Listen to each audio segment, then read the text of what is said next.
premature ejaculation. I am going to cover this under these following headlines.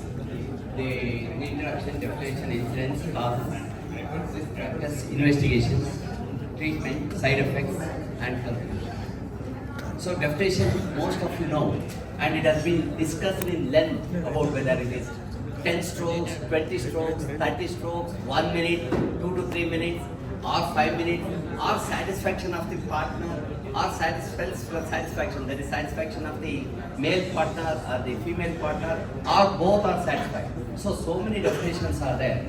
And as per the ISSM definition, it is 1 minute and it should be continuously there for 6 months as far as the definition is concerned.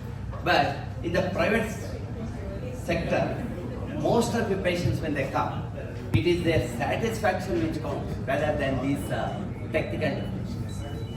The male partner says, I am not enjoying the sex. I come out as early as 2 minutes, 1 minute. In the videos I see this in the pornography, it does for 30 minutes, 40 minutes, 60 minutes. They are all the films which have been modified. They are not real.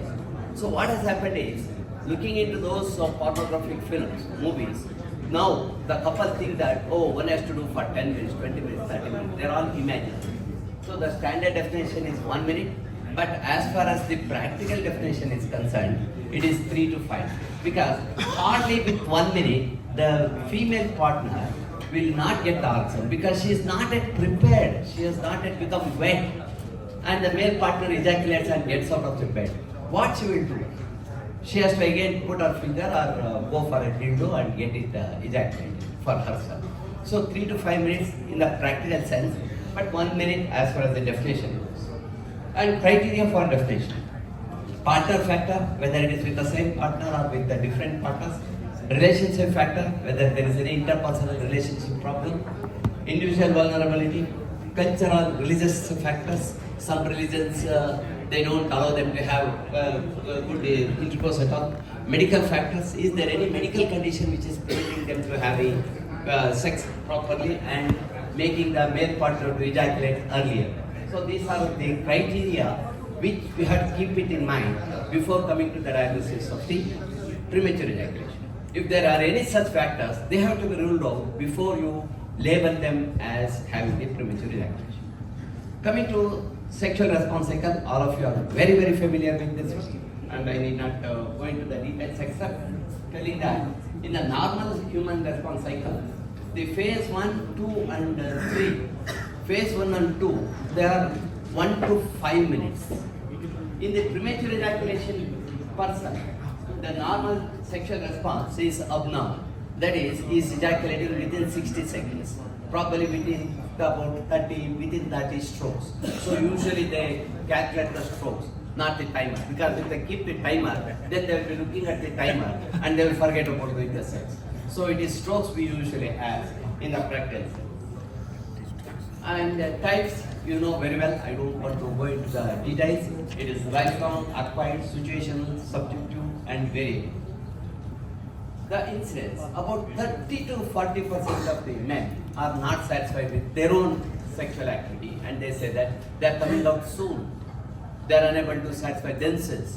And another 30 to 40% of the female partners say that my male partner is having sex too quickly.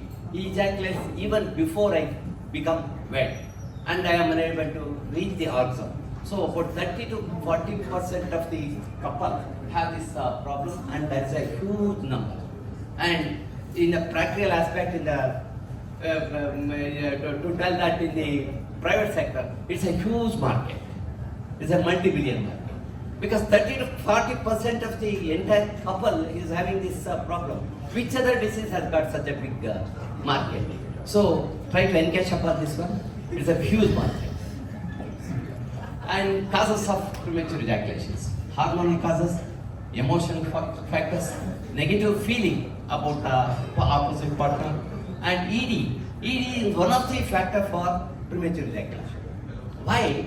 That is because this person wants to get out of the bed as early as possible, because otherwise he knows that the erection will come down. So before the erection comes down, he wants to finish it up. So ED and PE many times go hand in glove.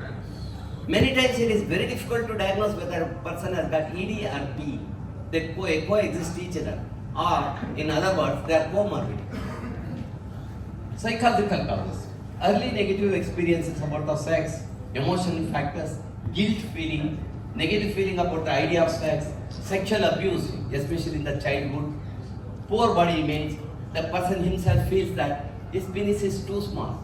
He doesn't want the female partner to know about the size of the penis. So what he does is he puts off the light entirely, closes all the windows, closes the screens, and finishes off as early as possible before she touches the penis, because he wants to get off the bed. That is body dysmorphic syndrome he has got, small penis syndrome. So he doesn't want himself to be exposed. For that, he finishes the job so early, there is no opportunity for the female partner to have a physical handling of the manhood. Stress, depression, anxiety, relationship problems, these are all some of the factors and which are the psychological causes for PE.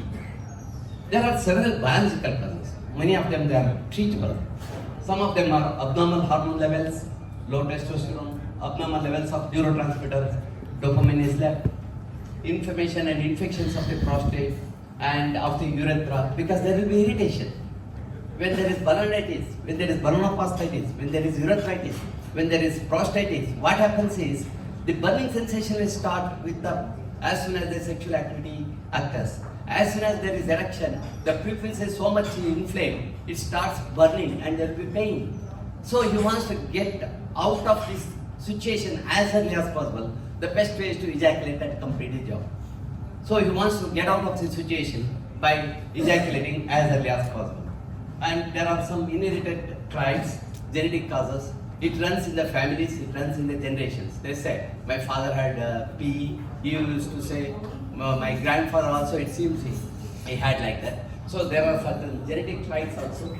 And coming to physical causes, one of the commonest cause which I have found out in my private practice in the sexual medicine is phimosis, tight frenulum. They are called bent penis, Paredes disease, and small and micro penis. Small and micro penis, that is because he wants to get out of the situation and hide the size of the penis. So he just finishes off the job and gets out of the situation. And hypersensitivity gland syndrome is another, which is quite common. They never open the glans penis and expose the glans penis to the atmosphere. It will be always closed. They never wash it. If they just retract the prepuce, the whole room gets that bad foul smell of that spectrum. You have to have aerosols and other perfumes in your room, because the next patient when he comes in, he will get out of the room. So what happens is, they never wash the glans penis. It will be full of smegma. And many times, the smegma would have become so thick, there will be crystal formations. And many times it is very difficult to retract. Chronic ballonopastitis with paraffin with phimosis would have occurred and adhesions would have occurred. What happens is, in such a situation, when the man tries to insert the penis, the prepuce slightly stretches and then cracks will occur all around the prepuce. And that will have severe burning sensation as well as pain sensation, which immediately sends a signal to the brain and asks the brain to get out of the situation quickly, ejaculate it and get out. So that's how the neurotransmitters work. And same thing with the tight frenulum. When there is tight frenulum, the penis slightly bends downwards and it is just like a lagamo that the horses will pull it. And he tries to go up, the frenulum pushes back. Tries to go, pushes back. And there will be pain. Several times there will be frenular tear also, bleeding also. So he knows that if he forces, he will have the pain and there will be bleeding and he will have had the previous experience. So what he does is, yes, again escape, ejaculate and escape. And that will become a routine. That is because habit forming. This tight frenulum, the prepuce and tear, phimosis, balanitis, because of the past experience of the pain, it would have already become something like a cycle. Pain, ejaculate, get up. And Same thing with the hypersensitivity glands. Sometimes you might be cleaning quickly, but when you retract the penis, especially in Hindu culture, the glands will be so pink, red. The shaft of the penis is black. He is also something like a wheat colored man. But the glands will be so pink, and if you touch it, it may look like it's going to bleed because it is not exposed to the atmosphere. Unless the glands is exposed to the atmosphere, exposed to the sun rays, melanin will not get impregnated there. So it will be hypersensitive. So when I come to the treatment, I will tell what to do with that. And risk factors